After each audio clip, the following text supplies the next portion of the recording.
What's good, YouTube? Today I'm back with another video, and today I got a very special video for you guys. Today I'm going to be talking about June Flight and how good he really was this past month. I'm going to go all over his stats, percentages, record, and even a shot chart at the end of all of his shots attempted in this past month. I'm also going to compare these numbers to last year's June Flight, so let's get straight to the video. First, let's talk about Flight's overall game in June of 2021. In the offensive side of the court, Flight was pretty bad to say the least. He shot way too many 3-pointers this past month and barely used his height to his advantage in the paint. When shooting the ball, Flight barely followed through his shots, and it looked like he preferred an offensive rebound over a field goal make. Overall, Flight just wasn't prepared at all for this month of June. The lack of practice and muscle memory really hunted Flight to actually becoming worse than last year. As a matter of fact, Flight averaged around 3 airballs per game in this past month alone, which is terrible. Flight just needs to understand that in order to become a great shooter from outside, you first need to be consistent inside and then work your way out. A consistent mid-range shot is most needed in order to become a great 3-point shooter.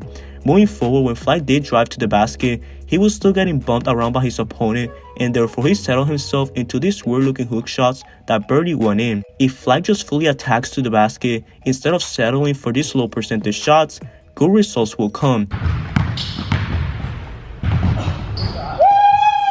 Also, Flight's handles were way too basic, and therefore he barely created good enough separation for a shot.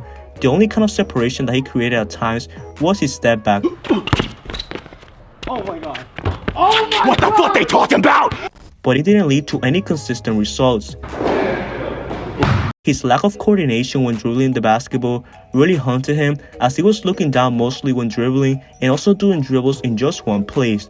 However, even though Flight was horrible offensively, he did improve defensively. Flight took advantage of his wingspan at times and even blocked a couple of shots this month. If he just does this consistently, he will win way more games and will have a better RO record.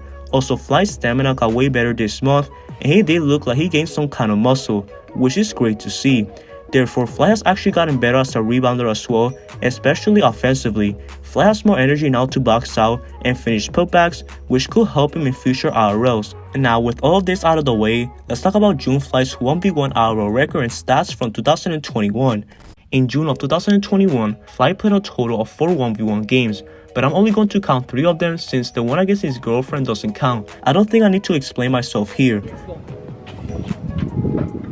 With that in mind, Flight has a June record of 0-3, with his 3 losses coming against Jesser, Frank, and Sheesaholic.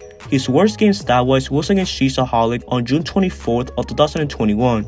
In that game, Flight shot 10% from the field and 17% from 3, as he shot 2 from 12 from beyond the arc. Flight's best game stat-wise though was against Jesser in June 4th of 2021. Flight shot 24% from the field and 27% from 3, which is still pretty bad for his best game. If you want to see the rest of his stats from the other games, it is on the screen right now, and feel free to pause the video if you want to see all of them. Anyways, to conclude this section of the video, Flight has a June record of 0-3, and when you combine this with his all-time record, Flight is now 15-56. Now let's talk about June Flight's 1v1 stats.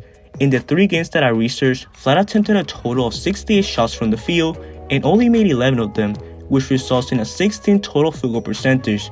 From 3, Flight attempted 32 3-pointers and only made 7 of them, which results in a 22 3-point field goal percentage. Now let's compare this to 2020 June Flight. As you can see, Flight didn't get any better outside of his 3-point percentage. He shot a worse field goal percentage than last June, averaged 2 less points, and yet again had a losing record. Not much improvements happening this past month like I said, so it's really disappointing to see Flight being this bad again. Now let's take a look at June Flight's shot chart for 2021.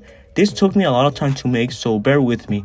As you can see, Flight took a large amount of shots in the right corner, but barely made any of them. Flight also took a lot of shots near the painted area, but made none of them. And last but not least, Flight cannot shoot any type of mid-ranges or go left, as there's a lot of red in those parts of the court. Now before this video ends, let's compare Flight's June shot chart from 2020 to 2021. Obviously, there isn't as many attempts in the 2021 shot chart since he only played 3 games, but Flight still has the same tendencies as 2020. First being the crazy amount of 3-pointers in the left corner, second being the amount of shots taken near the right low block, and third being the low amount of shots taken in the left side of the court compared to the right side of the court. And that pretty much concludes the video. Now, we know how 2021 June Flight performed compared to last year. Flight averaged 6 points per game in June of 2021 and shot 16% from the field and 22% from 3. Hopefully, Flight trains more with R2 and applies that work to his games. Also, before this video ends, I did make a Flight team setting stats video over a year ago on how Flight is much better in a team setting than in 1v1s, but do you guys want to see an updated version of that video since Flight played like 3 games after that video was made? Let me know your thoughts down in the comment section below. Make sure you guys like the video if you enjoyed it and subscribe for more basketball content. I hope everyone has a great day. Peace out.